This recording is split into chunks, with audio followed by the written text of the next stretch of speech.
জয় শ্রীকৃষ্ণ। রাধে রাধে। আশা করব ভক্তরা মাতাজিরা আপনারা সবাই ভগবান শ্রীকৃষ্ণ এবং শ্রীমতী রাধারানীর কৃপায় সবাই ভালো আছেন। আজ সনাতন ধর্মের প্রচারক কৃষ্ণের দাস সুজিত নাহা আপনাদের সামনে উপস্থিত হয়েছি। যে ভক্তরা মাতাজিরা অনেকেই কিন্তু অনেক কিছু জানি, আবার অনেক কিছু জানি না। তাই সবার মনের মধ্যে যে প্রশ্নগুলো ঘুরপাক খাচ্ছে আমাদের সনাতন ধর্ম বা আমরা ভগবান শ্রীকৃষ্ণের কীভাবে সেবা করব, সেই প্রশ্নের উত্তরগুলো আজকে আপনি এই ভিডিওর মাধ্যমে শুরু থেকে শেষ পর্যন্ত যদি নিষ্ঠার সাথে শ্রবণ করেন তাহলে আজকে অনেক কিছু জানতে পারবেন।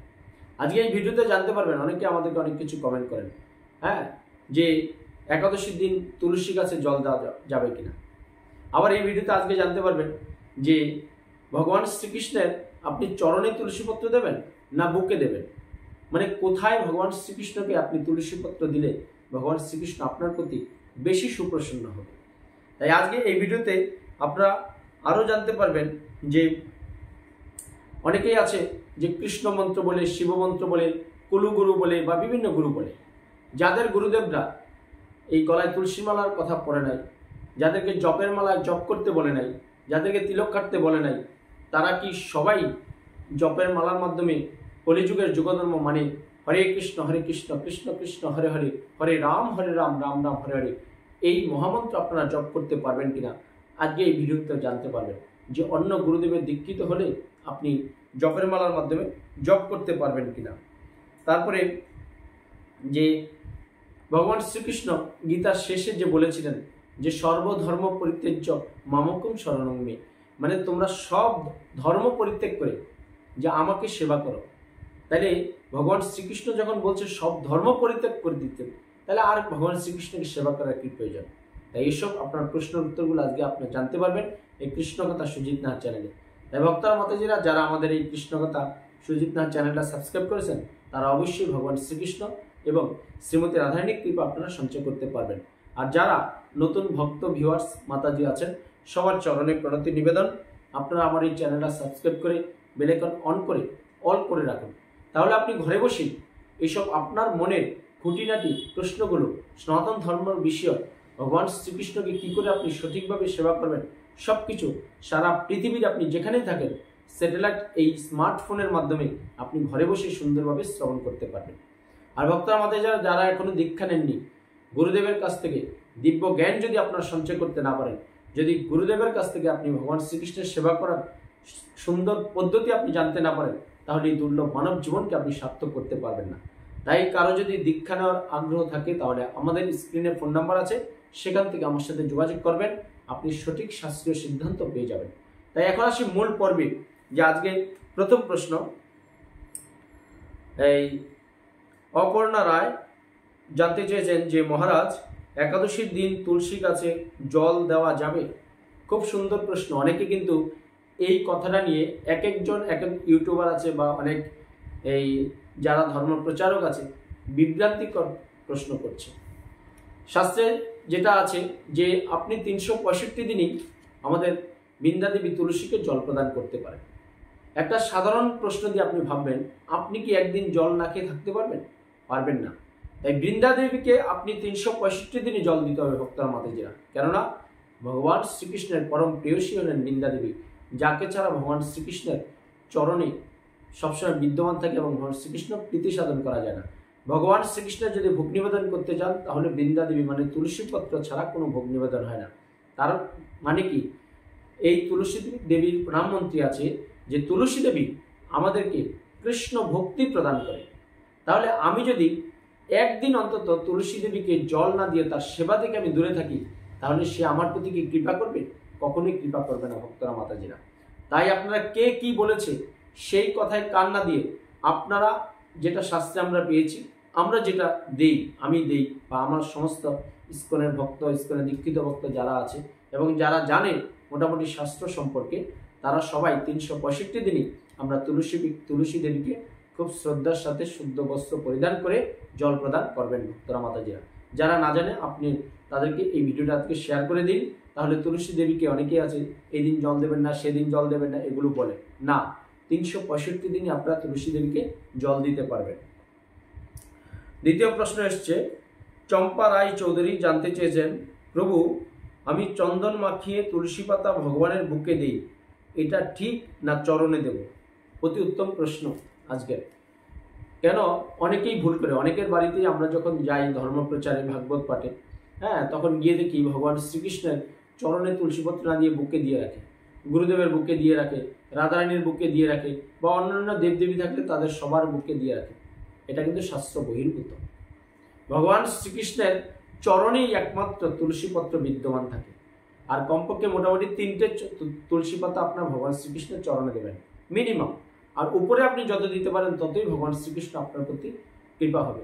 তাই চম্পা মাতাজি আপনি জানতে চেয়েছেন যে ভগবান শ্রীকৃষ্ণের চরণে আপনি তুলসীপত্র মেখে অবশ্যই গোটাটা উপর করে দিয়ে এতদিন বুকে দিয়ে এসছেন, ভগবান শ্রীকৃষ্ণ কিন্তু আপনাকে কৃপা দেবে না।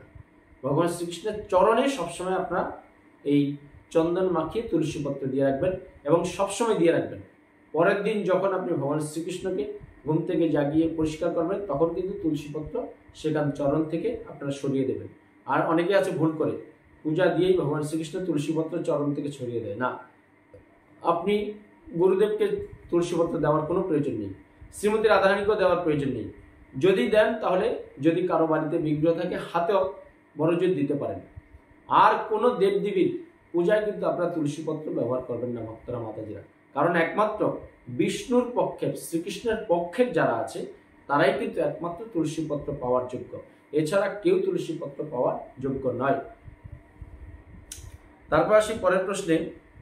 ত্রিপুরা থেকে তিলক বর্মন জানতে চেয়েছেন, গুরুজি শ্রীকৃষ্ণের সেবা করার সময় বাড়ির মন্দিরে অন্য দেবদেবীর পূজা করা যায়?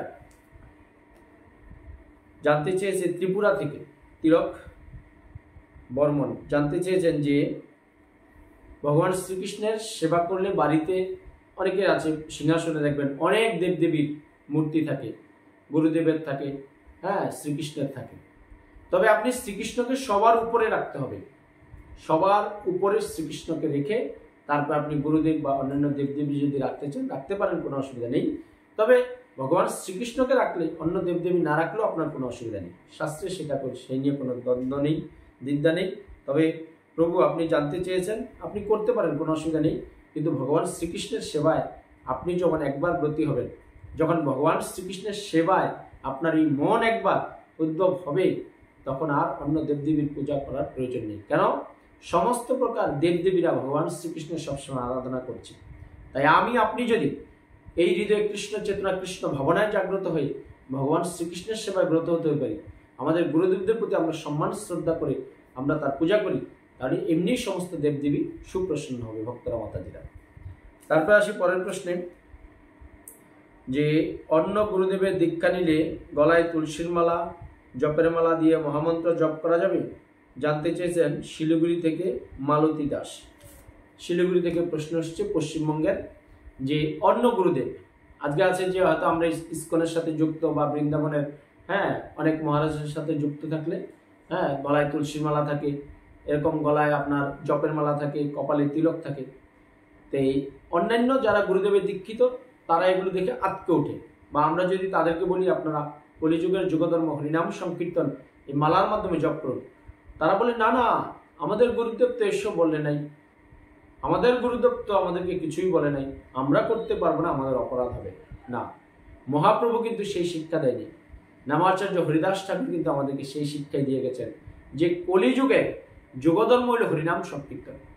আপনি যেই গুরুদেবেরই দীক্ষিত হন না কেন, এই 16 নাম 32 অক্ষর ছাড়া এই কলিযুগের অধপতিত মানব জীবনের উদ্ধারের কোনো রাস্তা নেই ভক্তরা মাতাজিরা। তাই আজ থেকে আপনার কার কাছ থেকে দীক্ষা নিয়েছেন, কি দীক্ষা না নিয়েছেন, কি আমিষ খাচ্ছেন কি নিরামিষ খাচ্ছেন, সেটা বড় প্রশ্ন নয়। আপনারা ধর্ম অবশ্যই করতে হবে, গলায় তুলসীমালা রাখতে হবে, তবে মনে বাসনা রাখবেন ভগবান শ্রীকৃষ্ণের সেবা যাতে আপনি সবসময় করেন, এই বাসনাটা মনে রাখবেন।